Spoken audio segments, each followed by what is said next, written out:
Well, this morning I have the pleasure of talking with Greg Abrams. He's the president and founder of 310 Tempering in Jeffersontown, Kentucky. Hey, thanks for spending some time with us this morning, Greg. I really appreciate it. No, no worries. No worries at all. Hey, the first question that I have, just out of curiosity, is how did you come up with the name 310 Tempering? Okay, so I get asked that question quite a bit. Myself and my business partner, Chris Murphy, we were sitting there trying to think of a name for the company, something easy to remember and catchy, and we went through all these different initials of our names and all this, and so the one thing that we share in common, well, amongst a lot of things, is we were both born on March 10th. So we thought, well, why not call it 310? So that's where it came from.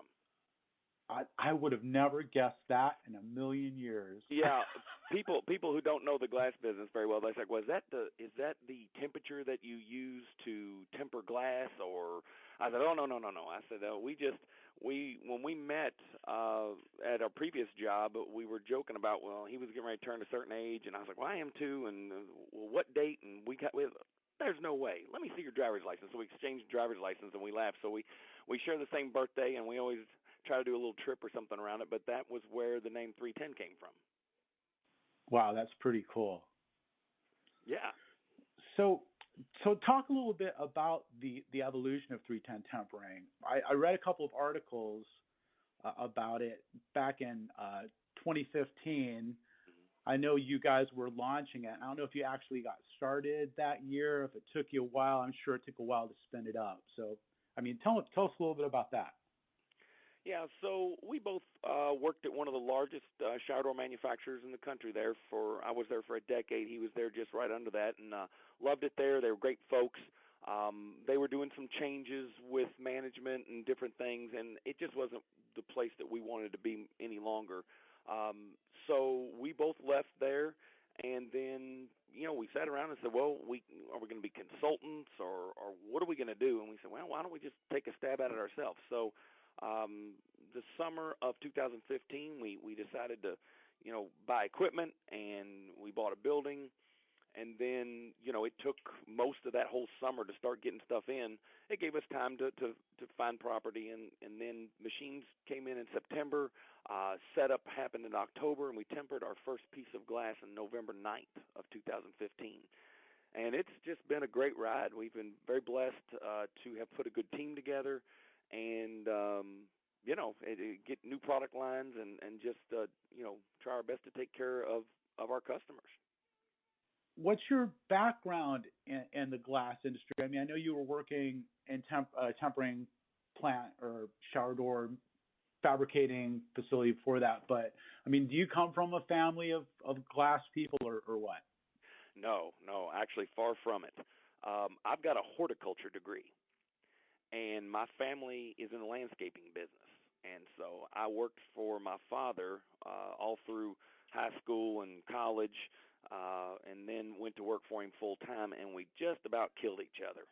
So I was there full-time for 8 years, and, you come to a point when you're fighting with your family member, it's not worth it. Life's too short for that. So I decided to leave, and I wanted to get into a completely different business, and so I went to work for a company over in Jeffersonville, Indiana, that does store fixtures for department stores. Anything that you would see that would hold product, whether it be metal, glass, or wood, they made all that stuff. And, you think about the little glass cubes that, like, men's shirts are in and different things. We would do all that stuff. So the glass part of it started to slow down because the department stores were starting to go towards an industrial look. So they were doing a lot of the metal tread plate and wood look, and so the glass slowed down, and the company I was working for, they had laid off some folks in the glass area, and so the owner of the company said, hey, why don't you go out and find other glass products that we could do? And so I went out and found the company that I worked for last, and they became one of the largest customers. So we quickly learned how to move glass through the plant much quicker. We realized the quality that had to be in place for the especially shower doors, and so we started doing that. And so that's how I started learning about glass. And then I got hired to go over to the company we were selling to, and then I went over there, and then that's where my really got my career going as far as in the shower door business. So I saw that you guys took over an existing building, right? Was that a glass business in that building before? No, it was actually a company that makes cabinets and kitchen cabinets and different things. So it was not a glass business at all. When we bought it, it was completely empty.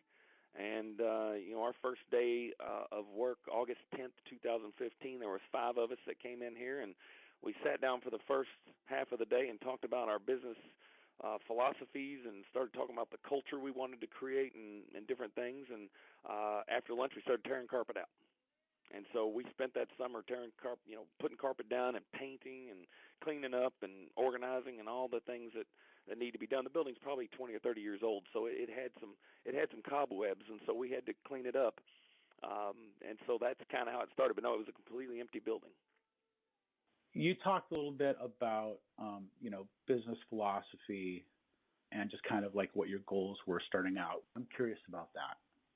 Well, seeing that most of my time in the glass business was spent around shower doors, the quality of shower doors is really the most important thing, I think. Speed is right next to it, but the quality it's difficult to keep good quality as when you have as many hands that have to touch the product and you have to ship it and you got to get it. The customer needs to get it all the way into what I always say is a hard. It's up steps and it's hard surfaced little room. And so we started talking about how can we deliver consistent quality every time. And that was always a challenge at the other places I was at. Is we'd produce that quality, but then something would happen, whether we might grow too fast, or we would have issues here and there that it would the quality wasn't as consistent as what we were going for. So our main goal was how do we keep consistent quality, through the busy times, obviously the slower times, and so that was part of it. And then how do we create a great culture? Obviously, everybody in our industry is looking for good people, and we're no different. And so we said, what can we do to try to create the best culture here? And so, starting off and doing fun things and making sure that we treat everybody as people and not just, workers. That's been a big goal. So those are really the key parts of our business philosophy that we rely on. Having a tempering plant, to me, just seems like such a huge thing to take on.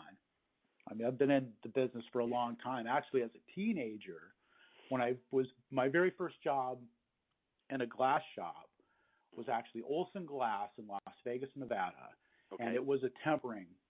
They had a tempering plant there, and it was probably the biggest shop in Vegas back in those days. That was a long time ago. It takes a lot of guts to take something like that on. Yeah. Well, we were blessed that when we were at the other place, we did not temper for the first, 2 or 3 years that I was there.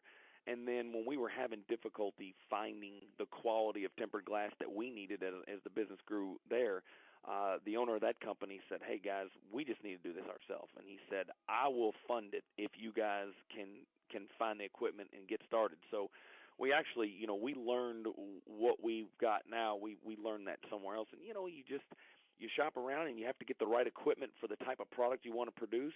And then you get it in and you rely on the vendors quite a bit. The suppliers of the machinery have been amazing.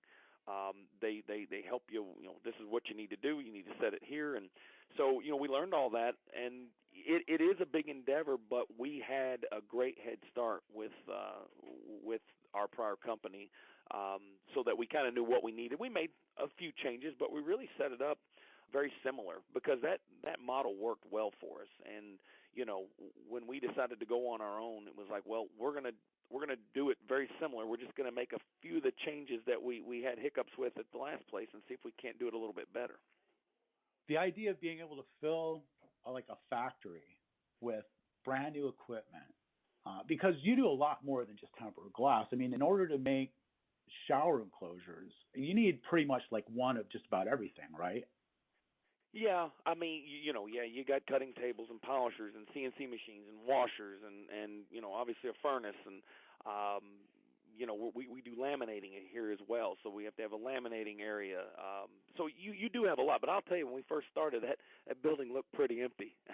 It was kind of funny. People would come in and look and like, well, you got stuff spread out awfully far. You're having to walk a lot. And I said, well, again, at the last place, we'd always say, geez, we'll be able to play arena football in here, and 6 months later, you'd have trouble driving the forklift.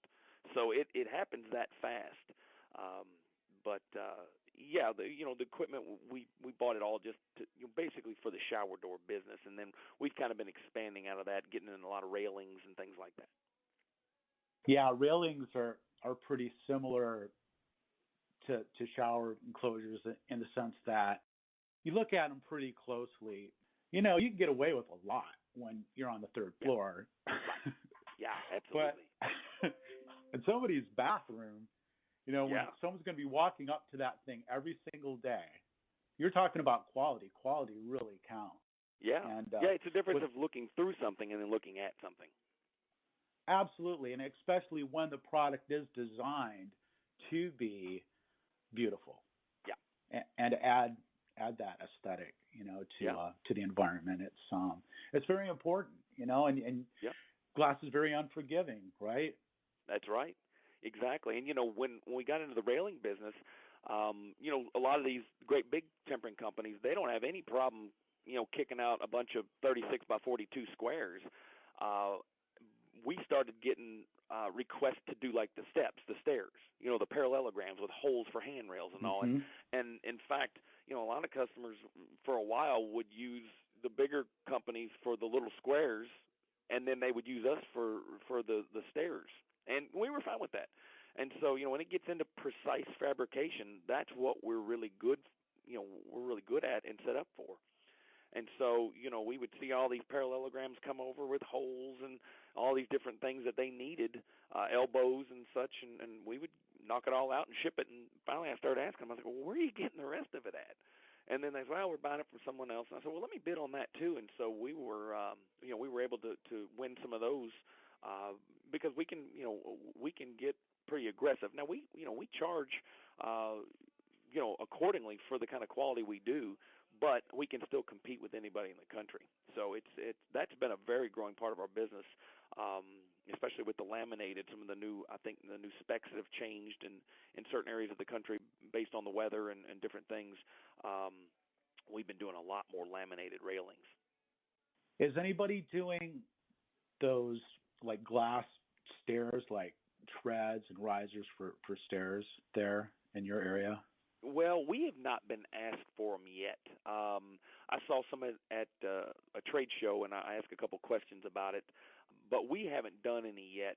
So, but we're keeping our ears open. I think it's something we would entertain for sure. Yeah, it's funny. Out here on the West Coast, in my experience, we don't see as much of the stuff that's happening on the East Coast. Like if you look in magazines, or they show these great glass structures they're making. Right. And a lot of like glass floors and glass stairs and stuff like that. And you would expect to see that here on the West Coast, but it just hasn't made it here for some reason. Well, and if it hadn't made it to you, then it's not over here in the Midwest yet. We always keep an eyeball out on what you guys are doing, because we know probably in the next year we're going to be doing it. So that's I think we had a request. Someone in Puerto Rico one time called and asked if we could do glass steps with the tread, and at that point we weren't doing laminating, and I knew the answer was no. So, but that's the only request we've had. But we'll definitely entertain it. I think we could do some cool stuff using sandblasting and maybe even melted glass to create treads, and we could probably do some really beautiful stuff. So when people are ready, we'll be here. Yeah, it's funny how trends kind of flow. It seems like things kind of start in Europe, and then they kind of flow to New York. Yep. And then it takes a long time for it to get over here, and then it seems like it gets here, and then you're right. Once it gets to the West Coast, then it kind of goes to the rest of the country.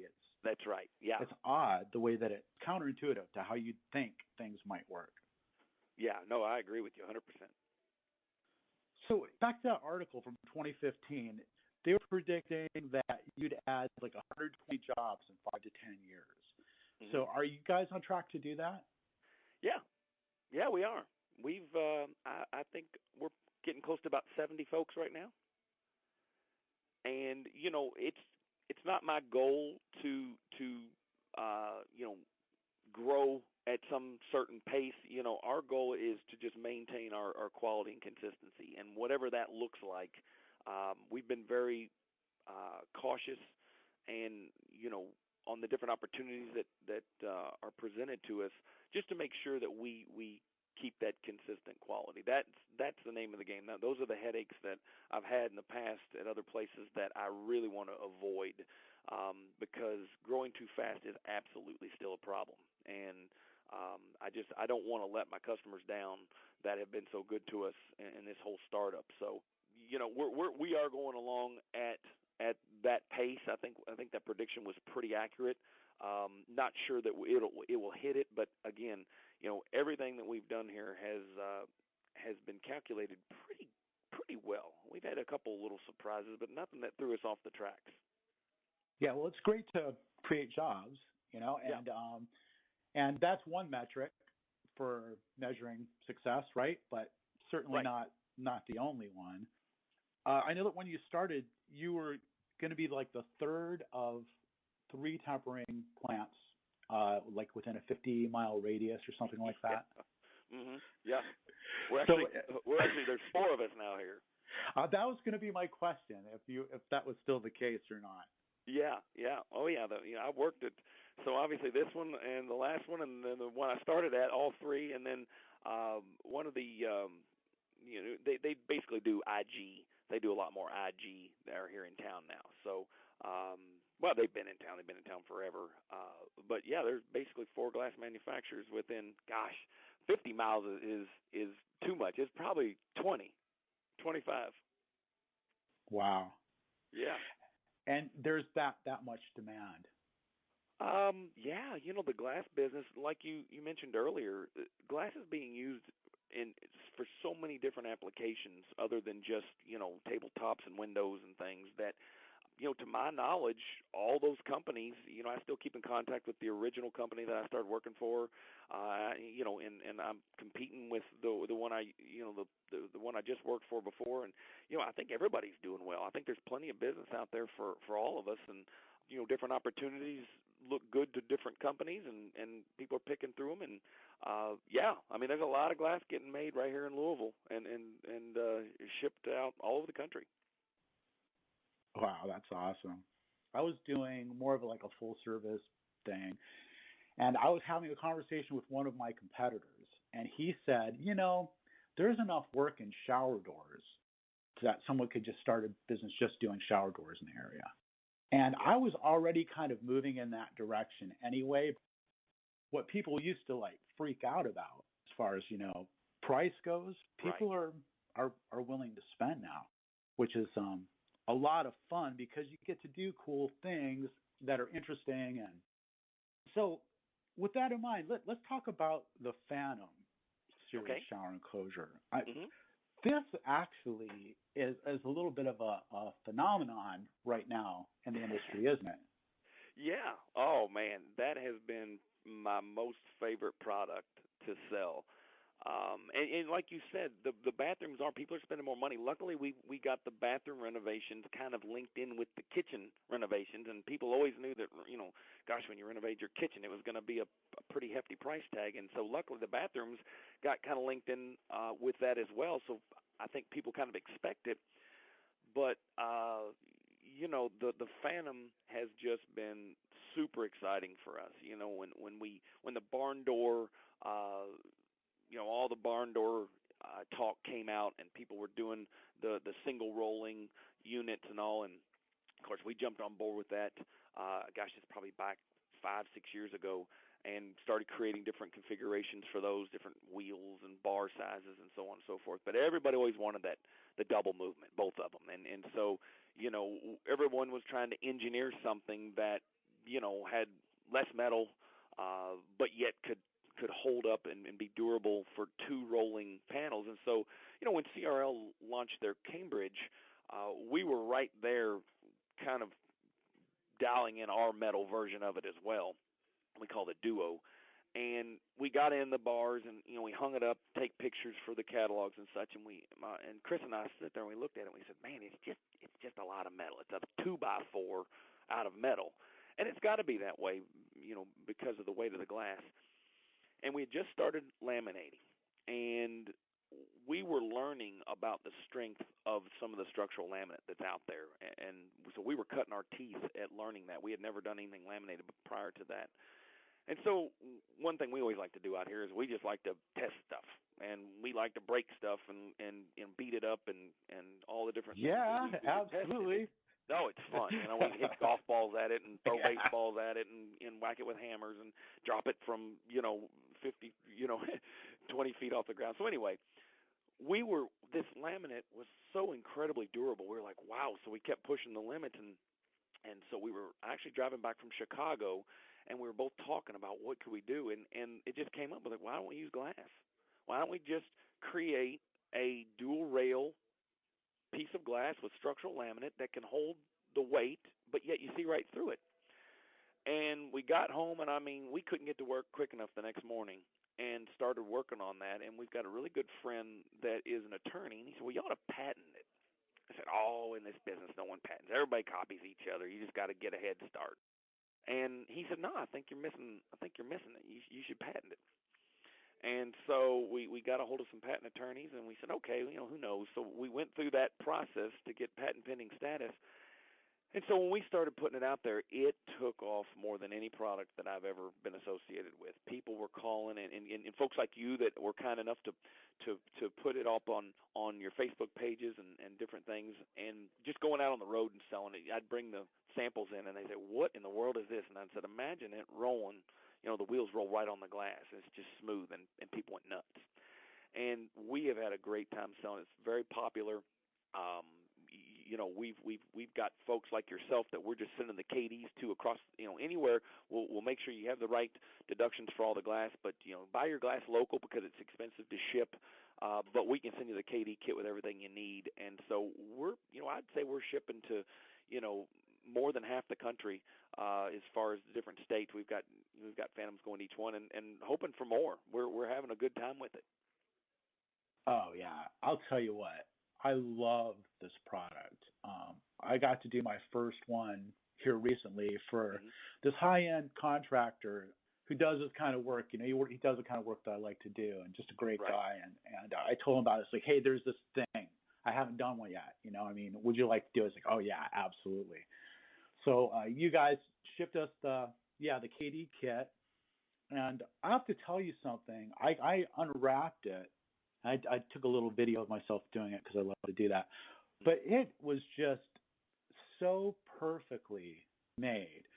And with laminating, anybody who has experience with laminating, it can be a little sloppy, getting those joints like perfectly clean. I don't know how you guys do that. I'm sure it's probably a trade secret of some sort. But it's just, it was just immaculate. And I was wondering if it was glued. I was wondering if it was like UV glue or something holding it together, because it was just so clean. Right. And so easy to install. Easier than Cambridge because you don't have to carry a portaband along, to cut your header on site. And just fit great, works wonderfully, looks just incredible. People are just blown away. And not just customers and contractors, but other shower door pros. Like on our Facebook group, people just are knocked out about it, So congratulations on that. So it's like you and Chris kind of just put that together. Yeah, we came up with it. We're driving home from Chicago, and we just kept talking about, boy, it's metal. And again, people always call up and ask, especially if we talk to, interior decorators or designers, and they'll say, we just need, more glass and less metal, more glass, less metal. I have people say, I want it to just kind of float in the air. And, all these years we're like, well, you got to secure it, and we can't just use silicone. We got to have some type of mechanical fastener for safety and so on. And so when this product came up, we decided to use all those things that we've been asked for over the years and say, all right, and if you look at our some of the marketing we did in U.S. Glass, you'll see different lines that they said we want it to float in the air, we want it to look like nothing's there, and so this product probably came as close as I don't know, who knows what's going to happen, but as close as we are right now to giving folks, more glass and less metal. And it's just been a ball. And we've got great people that do it. Some of the stuff we do is a little bit of an industry secret, I guess you would call it. But the fact of it is, we've got such a great team that they make sure the products are just top notch, and that's been awesome. One of the sad, I guess I always call rather be lucky than good, but finding out how quick it did install. And we get customers who start and you do the first one and they call us and go, oh my gosh, and not only is it great looking and it works well, we were able to get it installed in 45, 50 minutes. And I said, yeah, it's you really only have to take one measurement, and that's to the first wall bracket. Everything else is used with a level, and it sits in there and you hang it and away you go. So that's been another great factor, and I think it's a great moneymaker for the glass shops. They're able to hopefully get a good mark on it, and they can get it done quick, and it's easy, and it's really from all angles. It's been really, really good for us. Yeah, if you can install something an hour faster, it's easy to pay a little bit more money, for the materials, and customers are willing to pay a premium for a product like this. It's pretty awesome. So is that your favorite part of being in the business you're in, like doing that kind of innovation? That's always fun. Chris and I have developed quite a few different products over the years, both here and at the other places. That is fun. My favorite part is going out and talking to the customers. I like helping people. We love to do favors around here. That nothing makes you feel better than having a customer call in and something didn't work out right, or GC's putting pressure on them, and they said, is there any way you can help us get this done fast, or can you pull something off, that's difficult fabrication wise, and I love to be able to do that for folks, and so that's probably the most rewarding thing is, we'll have somebody call from, maybe a city a couple hours away, and they're just about be in tears and say, something's been messed up, and it's not your all's fault, but the customer's incredibly upset, and how fast could you do this? And I was like, well, you start driving and we'll start making it. And 2-3 hours later, we're loading them up in the truck and hopefully saving the day. And that's a very rewarding part. Wow, that's awesome. Yeah, I love that. So what about for fun? What do you do on your off time? On my off time, well, I try to play golf, but that is a big challenge. We go out and hit the ball. Especially when it's raining all the time, right? Oh, my Lord. Well, that's a challenge, and just the fact that I took it off. I took up golf a little bit later in life, so it has been a challenge. I got some guys here that can absolutely play. They're fantastic, but I was not blessed with that gift. So I do that. I've got kids. I've got smaller kids, so we're in that. The kids are playing sports, and so I get to do that a lot. And hang out with the family. Those are kind of my pastimes. That's awesome. Yeah, I was looking at your website. One of the cool things I like about your website is you have the team members on there, pictures of them, and kind of some of their interests. And I noticed that like golf was like a running theme. Just about everybody golfed. So you guys must like go play tournaments and stuff like that. Oh, we got scrambles. We always get invited to these scrambles, and so we'll go do that. But yeah, I think it's important. My dad taught me when I was young. He said people buy from people they like, and so one of the things that we've had a goal is we want to be people that folks like. And, it doesn't always work out that way, but, putting people's pictures and making sure there's a face associated with the name. And when customers call in here, we've got people answering the phone, not computers. And with one transfer of a call, they're going to get their answer, and they're going to have a friendly voice on the other end of the phone. We try our best to be the people that, folks like to buy from. And so I thought when we start talking about what the website needed to look like, I said I want it to be very personal. I want people to see what these guys look like and see their hobbies and different things, because I want them to be able to relate with us and not just be, a name on the other phone. And we create lifelong relationships with our customers. I mean, I could tell you that, more than 20 or 30 customers that we have, I consider close friends. And, it's just not a business relationship. It's something that, sometimes we do activities together outside of work, and it's not just because of work or because we're trying to earn business. It's because we enjoy spending time together. And so we've created some fantastic relationships through the business, not only customers, but vendors as well. Greg, thanks so much for just spending some time with us today. I know that you're a busy guy. Well, it's my pleasure. I really appreciate you calling and what you're doing out there with social media and all these things. It's very helpful for folks like me, and I'm very appreciative of the time today. Greg Abrams, thanks again. Have a great day. All right. Thanks. Take care.